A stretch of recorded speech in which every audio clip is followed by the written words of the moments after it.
Қазақстанда екі қатын ұстап тұрған, білмейсің ме? Біреуі Баян Шаян, біреуі жаңа Динара, екеуі екі бай еркекті ұстап алған.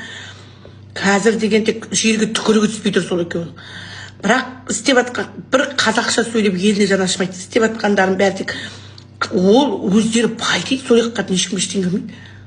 Тек өтірік әңгіме. Кеше ана показ күшті болып жатыр, енді масқара. Қарадым жаңа Динара Сәтжанмен.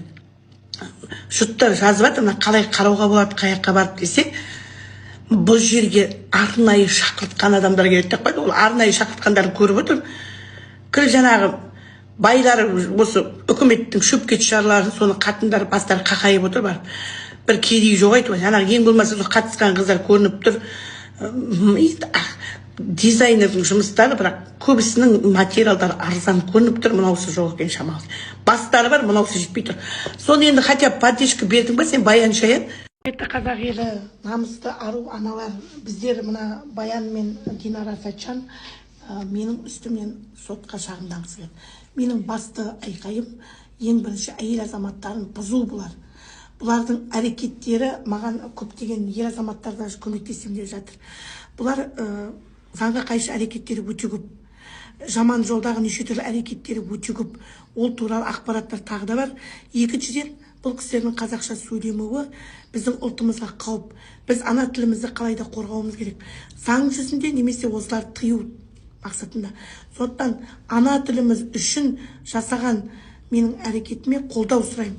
Ана тілі жасасын. Бүкіл қазақ елі соңғы мүмкіндік. Мынандай әйелдерге тыйым. Бұлар бүкіл әйелдерді бұзады, бұзушы, түзеу жолды көрсетпейді. Біздің тілімізге қарсы, дінімізге қарсы, салт дәстүрімізге қарсы. Соны ескерткім келеді.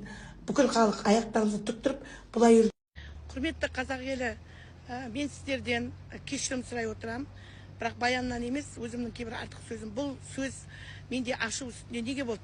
Ана тілімді қорғау мақсатында олардың қазақша сөйлемеген өрескел қылықтары, Ақтөбеге менің туған жеріме барып, Динара Сәтжанның қазақша ешқандай қатысы жоқ заңға қайшы кеш өткізуіне байланысты ашу үстінде айтылды. Бірақ та мен енді Тоқаев президенттен өтініш, біз қашанға дейін қазақ тілі үшін осылай күресуіміз керек.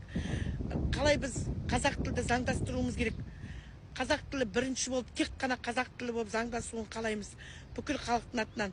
Қашанға дейін біз қазақ тілі үшін осылай әркімнен таяқ жеп, әркімнен сөз естіп, ауру, мені балағаттады. Сосын мен ашу үстінде осындай сөзге бардым.